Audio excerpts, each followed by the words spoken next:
Ujambo ndugu mtazamaji wa channel yetu ya Mwana Weka ya TV popote pale ambapo unazidi kututizama, nikikuomba kwanza endelea kushare na kusubscribe kwenye channel yetu ya Mwana Weka ya TV kwenye platform ina Instagram, YouTube, TikTok na Facebook, unaandika Mwana Weka ya TV unatupata vyema sana. Ni kipindi sasa leo ambapo leo tumepata fursa ya kutembelea kwenye bandari ya Port Kalundu ambayo hapa ni sehemu kabisa kubwa. Kama unavyoona nyuma yangu hapo kuna meli ambazo ni bato nyingi sana ambazo zinakuwa ziko pale, zimoja zikijengwa na zingine ziko pale vile katika hali ya kushughuli, kwa sababu hata kama Uvira imekuwa katika kumepita vurugu kidogo sana ya masasi ambayo ilifanya watu wengi sana kukimbia Uvira na wengine kusalia, lakini haijaathiri kazi ambazo zinafanyika hapo kwenye bandari ya Kalundu, ambapo kama unavyoona nyuma yangu hapo shughuli zinaendelea kufanyika, lakini kama unavyoona kazi zote zinaendelea kufanyika kama kawaida, isipokuwa tu leo kuzungumza hapa saa hii hakuna bato yote imetoka leo, lakini kazi zinafanyika kama kawaida. Hata vile vile mji wa Uvira kila kazi zinafanyika kama kawaida. Ndio maana leo tumepata fursa hii ya kutembelea hii bandari ipate kuonesha jinsi kazi zinavyoendelea.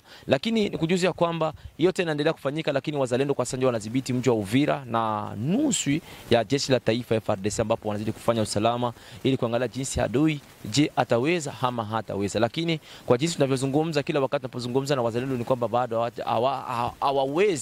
Sio kama nimewasemea, lakini ndio hivyo, lakini ndio habari zinavyoendelea. Ndugu mtazamaji wa channel yetu ya Mwana Weka TV, kazi zote zinaendelea kama kawaida. Usisikie habari za kusikia masikio na kwenye mitandao ya kijamii, lakini ujionee mwenyewe. Ndio maana tumepata fursa ya kukuonesha wenyewe jinsi kazi zinavyoendelea. Usisikie mitandao, kwa sababu mitandao inakuwa inapeleka habari nyingi sana za uongo, lakini fursa kwako na ni kwa Mwana Weka TV kuonesha ukweli wa mambo jinsi zinavyoendelea, kwa sababu mitandao ya kijamii inakuwa ni fursa ya wengi sana ya kupeleka habari ambazo zinakuwa sio za ukweli na zina uhakika. Lakini kwa leo kwenye Mwana Weka TV ni fursa kwako ili kuonesha hata wengine kwamba kuna TV ambayo inaonesha mambo ya ukweli yote ambayo yanapitikana Uvira, ili hata ukiwa hata na fursa yoyote tunajielekeza hata sehemu yote ile ambapo unasikia kuna mapambano, ikiwa ni Luvungi, sehemu yoyote ile kama Nyola, wapi tunahitaji kufika ili kuonesha jinsi mambo yanakuwa yakiendelea, na kila wakati habari zinavyohitajika tunakuwa tukikupa kwa muda ambao unafaa. Na ni kwamba habari tu ya ukweli ni kwamba Uvira kabisa kunakuwa ukimya na amani inaendelea kabisa kila fasi yote, na ndio maana tumekuja hapa kwenye bandari ya Port Kalundu ili kuonesha hayo. Na ni vile vile hata sehemu kote ambapo tutakuzidi kuona ni kwamba